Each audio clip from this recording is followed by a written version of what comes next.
Assalamualaikum warahmatullahi wabarakatuh. Para pemirsa yang saya hormati, pada video kali ini saya akan menyampaikan materi tentang akuntansi merger. Semoga materi ini bermanfaat dan semoga Allah memberikan kemudahan di dalam memahami materi ini. Sukses selalu. Amin ya rabbal alamin. Baik, saudara.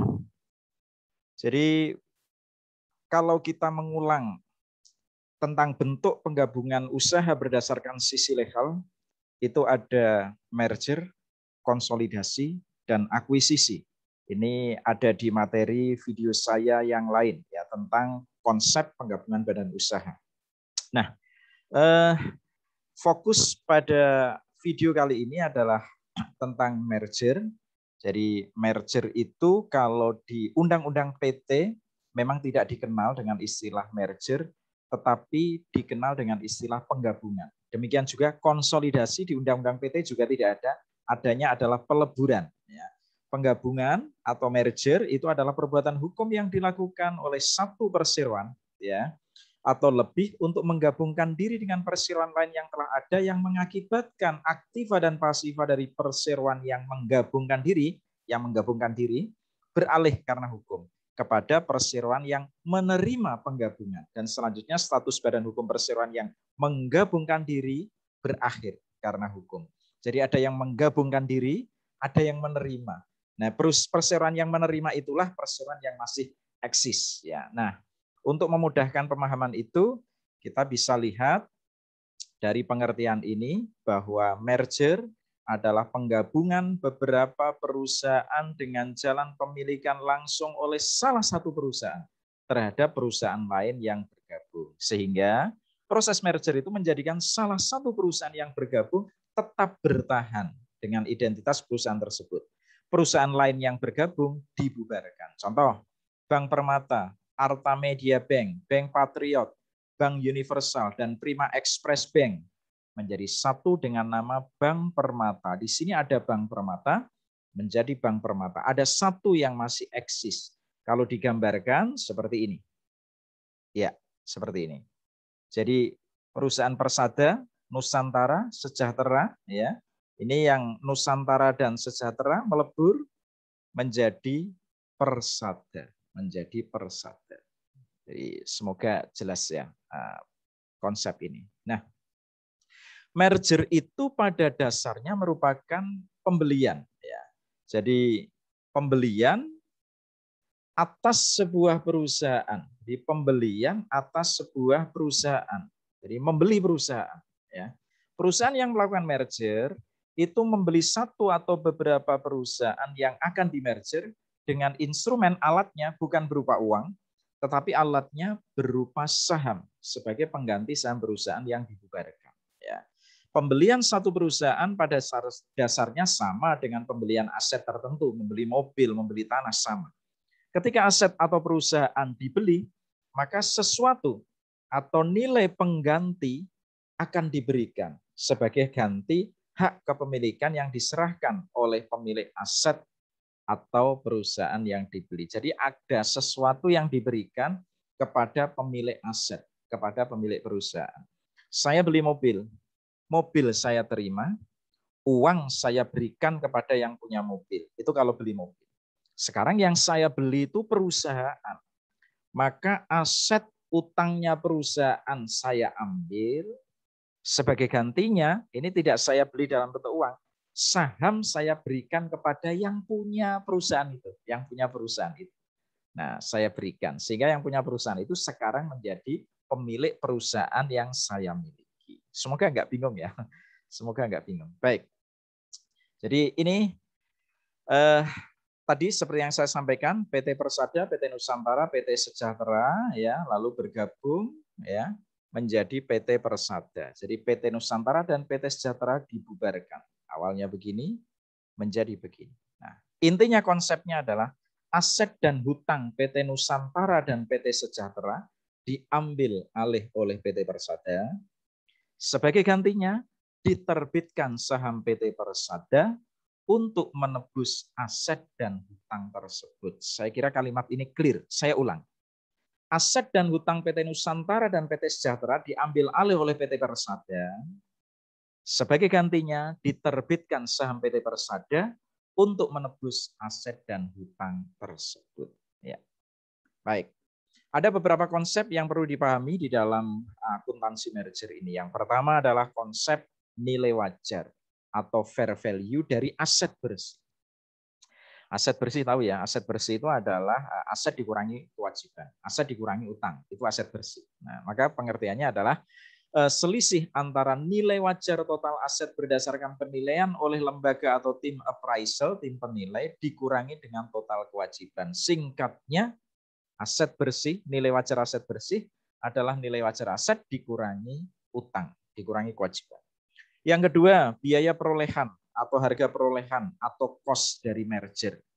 Apa itu? Biaya yang dikeluarkan atau harga yang dibayarkan, harga yang ditebus ya oleh perusahaan untuk membeli perusahaan lain dalam rangka merger. Biaya ini dihitung dari harga pasar saham yang diterbitkan, yang dikorbankan, ditambah biaya merger. Jadi saya beli perusahaan, saya akan menerbitkan saham. Nah, harga pasar dari saham saya itu berapa? Nah, itu masih ditambah biaya merger. Ada konsep goodwill. Goodwill itu apa? Selisih antara biaya perolehan, merger, dengan nilai wajar aset bersih. Perusahaan yang saya beli itu nilai wajar aset bersihnya 1 miliar. Saya tebus dengan saham ya yang nilainya 1 miliar 100 juta. Nah, ini berarti perusahaan punya goodwill, Wong dia aset bersihnya 1 miliar, kok saya tebus dengan 1 miliar 100 juta. Lalu berikutnya nilai atau harga pasar saham. Gampang ini, harga yang berlaku di pasar atas saham yang diterbitkan. Nilai pasar saham secara keseluruhan, jumlah nilai pasar saham diperoleh dari jumlah lembar saham yang diterbitkan dikalikan dengan harga pasar saham per lembar yang berlaku di Bursa Efek. Ya. Oke. Konsep lain yang harus dipahami adalah tentang nilai buku saham. Apa itu? Ya, harga pasar saham yang diterbitkan dikurangi dengan biaya penerbitan saham. Masih ada lagi nilai nominal atau harga nominal. Gampang ini, ya harga yang tercantum pada saham yang diterbitkan. Nilai keseluruhan, nilai nominal saham keseluruhan, ya jumlah lembar saham dikalikan dengan nilai nominal per lembar saham. Lalu ada konsep tambahan modal di store. Ini bisa berbentuk agio, bisa berbentuk disagio. Ya. Agio saham itu apabila ada selisih lebih antara nilai buku saham di atas nilai nominal. Nilai bukunya melebihi nilai nominal. Agio saham terjadi jika nilai buku saham lebih besar dari nilai nominal saham. Yang kedua, disagio. Terjadi jika nilai buku saham lebih rendah dari nilai nominal. Ya. Oke, sekarang contoh. Ya. Saya memberi tulisan nomor 7 itu pemirsa yang lain semoga tidak bingung. Ini hanya untuk mahasiswa saya internal Universitas Negeri Semarang yang barangkali membaca buku saya. Jadi angka 7 itu untuk mempermudah identifikasi. Ya. PT Gading Permai membeli semua aset dan kewajiban PT Sedayu Persada dalam sebuah merger dengan menerbitkan 30.000 lembar saham PT biasa PT Gading Permai dengan nilai nominal 10.000 per lembar. Jadi ada PT Gading Permai yang membeli. Artinya proses merger ini PT Gading Permai ini nanti masih ada, PT Sedayu yang dibeli itu nanti yang dibubarkan. Ya. Harga pasar saham PT Gading Permai yang diterbitkan 15.000. Nilai nominalnya memang 10.000 per lembar, tetapi harga pasarnya 15.000 per lembar. Ringkasan data keuangan PT Sedayu Persada yang dibeli sesaat sebelum merger itu sebagai berikut. Nah, ini total asetnya 400 juta nilai bukunya. Nilai wajarnya 500 juta. Yang menentukan siapa ini? Tim appraisal yang disepakati oleh PT Sedayu Persada maupun PT Gading Permai. Kewajiban lancar 75 juta, nilai wajarnya 75 juta. Modal saham sekian, sekian, sekian. Ya. Berdasarkan informasi di atas, maka tentukan, ini kita berlatih menghitung konsep-konsep yang saya katakan harus dikuasai tadi. Ya. Nilai wajar aset bersih. Ya. Lalu biaya perolehan atau harga perolehan, goodwill, nilai pasar saham, nilai buku saham, nilai nominal saham. Ya. Kita lihat nilai wajar aset bersih itu adalah selisih antara nilai wajar total aset dikurangi kewajiban. Nilai wajar asetnya tadi 500 juta. Boleh dilihat videonya di menit keberapa tadi. Ya. Silahkan. Lalu kewajibannya 75 juta sehingga nilai wajar aset bersih 425 juta. Gampang ya. Yang kedua biaya perolehan atau harga perolehan merger. Yaitu biaya yang dikeluarkan atau harga yang dibayarkan oleh perusahaan untuk membeli perusahaan lain dalam rangka merger. Biaya ini terdiri atas harga pasar saham yang diterbitkan. Tadi menerbitkan saham 30.000 lembar.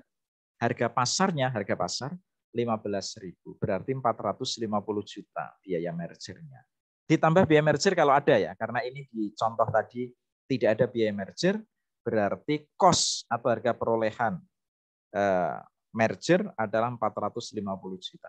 Logis ya. Jadi saya membeli perusahaan tidak pakai uang, tapi pakai saham. Saham saya 30.000 lembar saya gunakan untuk menebus. Padahal harga saham ini kalau saya jual di pasar lakunya 15.000 per lembar, 450 juta. Berarti saya ya, menebus membeli perusahaan itu, merger itu, biaya perolehannya 450 juta. Bahkan kalau ada biaya merger, misalnya 10 juta, itu berarti membeli perusahaan itu, saya harga pokoknya 460 juta. Saham yang saya gunakan untuk nebus 450 juta, biaya mergernya 10 juta. Jadi 460 juta. Ini karena contohnya nggak ada biaya merger ya. Kalau ada, tambah. Ya. Baik, berikutnya. Goodwill. Tadi goodwill apa? Selisih antara biaya perolehan dengan nilai wajar aset bersih.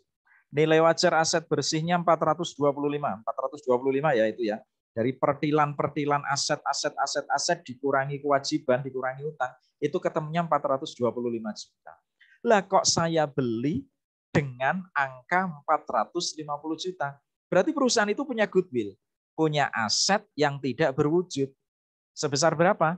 25 juta. Ya, jadi oleh perusahaan PT Sedayu Persada itu menguntungkan dimergerkan ke saya ketimbang dijual petilan, mobilnya dijual, tanahnya dijual, mesinnya dijual, ya, uangnya diambil. Kalau kayak gitu cuman terkumpul 425 juta.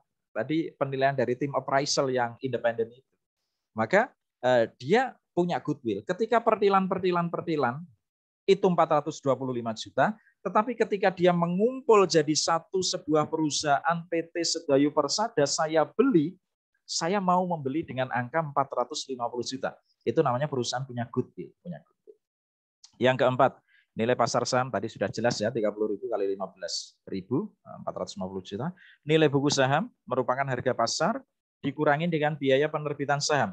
Berarti 450 juta dikurangi biaya penerbitan jika ada. Di soal ini, di contoh ini memang tidak lengkap ya, sehingga dikurangi 0 ketemunya 450 juta. Jika ada biaya penerbitan saham, kurang. Nah, itu ya. Lalu pertanyaannya yang berikutnya, harga nominal saham gampang banget ini. Ini 30.000 kali 10.300 juta. Agio saham. Selisih antara nilai buku saham di atas nilai nominal. Kalau agio di atas nilai nominal. Kalau disagio di bawah nilai nominal. Nilai bukunya 450 juta, harga nominalnya 300 juta, berarti agio sahamnya 150 juta. Jelas ya, clear ya, konsep-konsep ini clear. Ini baru dasar-dasarnya. Nah, sekarang kita gunakan untuk merger. Ya. Baik, kita lihat contoh 8. Nah, contoh 8 ini contoh yang ada goodwill. Karena biaya perolehan merger lebih besar dari nilai wajarnya. Ya. Saya bacakan contohnya. Pada tanggal 5 Januari 2016, PT Bank Permata membeli semua aset dan kewajiban Bank Universal dalam sebuah merger dengan menerbitkan 30.000 lembar saham biasa PT Bank Permata dengan nilai nominalnya 10.000 per lembar. Harga pasar saham PT Bank Permata yang diterbitkan 15.000 per lembar. PT Bank Permata mengeluarkan biaya akuntan, jasa penilai, dan biaya lainnya dalam rangka merger 50 juta. Biaya mergernya 50 juta. Biaya dalam rangka penerbitan saham 20 juta. Laporan posisi keuangan Bank Universal. Bank Universal itu bank yang dibeli ya, yang di merger ya, yang akan hilang, yang akan berhenti ya, karena yang memerger itu adalah Bank Permata. Ini Bank Universal posisinya seperti ini laporan posisi keuangannya. Kas dan seterusnya, total aset sekian ya. Kewajiban dan seterusnya, modal ya.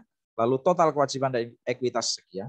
Lalu nilai wajarnya dari mana ini? Dari penilaian tim appraisal seperti ini. Oke. Nah, maka jurnal dari PT Bank Permata, satu untuk mencatat biaya merger. Biaya merger ditangguhkan debit 50 juta, kas kredit 50 juta. Untuk mencatat biaya penerbitan saham, biasa. Biaya penerbitan saham ditangguhkan debit, kas kredit 20 juta masing-masing. Ya. Gampang. Lalu ini. Nah, ya.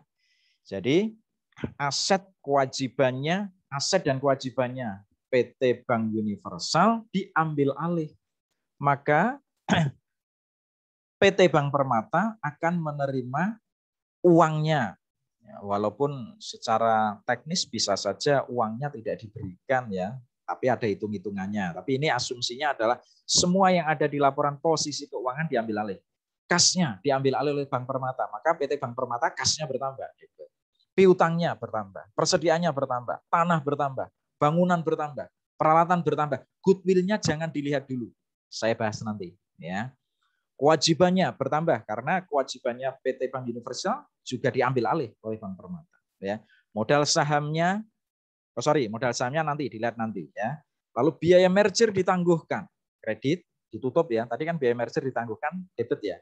Karena sekarang akan diperhitungkan sebagai komponen biaya perolehan, nah ditutup toh kredit.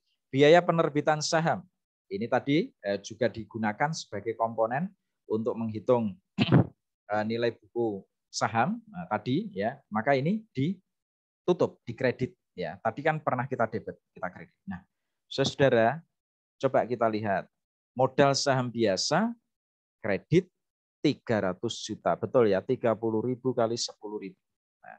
Tambahan modal di store, ini berarti posisinya agio ini, karena kredit itu agio. Nanti kita lihat perhitungannya. Nah, terus perhitungannya ternyata goodwill, nanti perhitungannya, itu posisinya adalah ada goodwill, artinya biaya perolehannya lebih tinggi daripada nilai wajar aset bersih. 40 juta, perhitungannya nanti. Goodwill dicatat debit, jurnalnya seperti ini. Ini adalah jurnal yang dibuat oleh PT Bank Permata ketika mengambil alih aset dan kewajibannya PT Bank Universal. Merger, proses mergernya seperti ini. Oke, selanjutnya coba kita lihat. Biaya perolehan merger, berapa total biaya perolehan merger? Biaya perolehan merger merupakan biaya yang dikeluarkan oleh perusahaan untuk membeli perusahaan lain dalam rangka merger. Biaya ini dihitung dari harga pasar saham yang diterbitkan ditambah biaya merger. Ya, maka biaya perolehan merger adalah 450 juta harga pasar sahamnya, ditambah 50 juta, ketemunya 500 juta. Jelas ya, gampang. Berikutnya, goodwill, selisih antara harga beli perusahaan atau biaya perolehan merger dengan nilai wajar aset bersih. Nilai wajar aset bersihnya tadi kan 460 juta. Kok dibeli dengan biaya 500 juta? Berarti perusahaan itu punya goodwill. PT Bank Universal itu punya goodwill 40 juta. Tadi kita catat sudah tadi, debit 40 juta. Oke. Berikutnya nilai buku saham merupakan harga pasar saham yang diterbitkan dikurangi biaya penerbitan saham. Harga pasarnya 450 juta, biaya penerbitan sahamnya 20 juta. Berarti nilai buku sahamnya 430 juta. Nah, selisih antara nilai buku saham yang diterbitkan dengan nilai nominal saham dicatat ke akun tambahan modal di setor. Bisa agio, bisa disagio.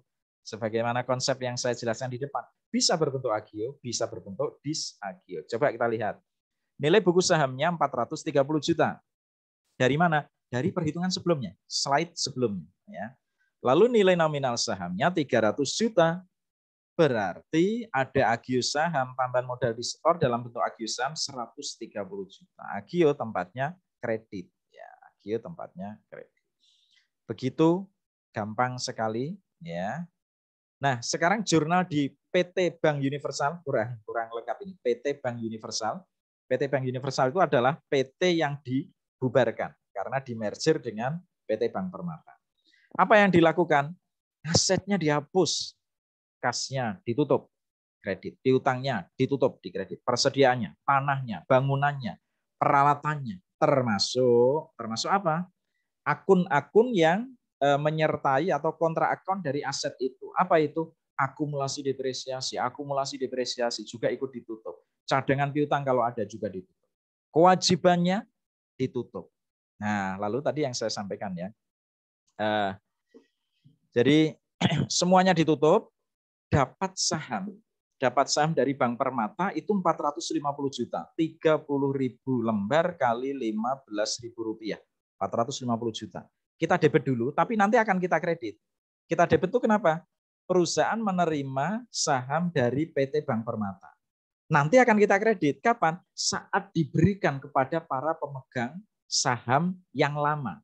Ya, jadi yang pemegang saham PT Universal nanti akan dapat saham PT Bank Permata. Yang saham PT Universal, Bank Universal sudah nggak berlaku, mau dibubarkan, tapi diganti dengan saham PT Bank Permata. Lalu ada selisih debit kreditnya ini, ada laba penjualan asetnya, ada selisih 100 juta. Ya, dari laba penjualan asetnya itu ada selisih 100 juta. Oke. Jurnal yang digunakan untuk catat likuidasi Bank Universal. Tadi yang saya katakan ya, Bank Universal dilikuidasi, ya, ditutup. Maka modal sahamnya ditutup. Modal saham PT Bank Universal ya ini ya, ditutup berarti agio sahamnya ditutup. Saldo labanya ditutup. Laba penjualan aset tadi yang barusan muncul, kredit ditutup. Lalu investasi sahamnya 450 juta. Ya. Oke, begitu ya. Saya kira gampang sekali. Nah, ini yang penting. Pada kondisi tertentu bisa saja terjadi biaya perolehan merger lebih rendah dari nilai wajar aset. Kalau tadi nilai wajar asetnya 425 juta, dibeli dengan harga 450 juta. Ya, atau biaya mergernya berapa tadi malah ya? Lupa saya, 500 juta malah ya. Nah, itu kan ada, sorry ya, kalau saya salah dicek lagi ya. Pokoknya ketika biaya perolehannya lebih tinggi daripada nilai wajarnya, berarti ada goodwill. Tapi ada kalanya biaya mergernya justru lebih rendah, lebih murah belinya daripada nilai wajar aset perusahaan yang di merger. Ini yang disebut dengan goodwill negatif. Goodwill negatif ini dapat mengimplikasikan bahwa perusahaan yang di merger lebih baik dilikuidasi, nggak usah di merger, dilikuidasi sendiri. Karena apa? Aset bersihnya, aset dan kewajibannya mempunyai nilai lebih tinggi secara individu dibanding dengan nilai secara keseluruhan. Jadi harga pertilannya itu misalnya totalnya berapa? Misalnya 1 miliar harga pertilannya, kas, piutang ini 1 miliar.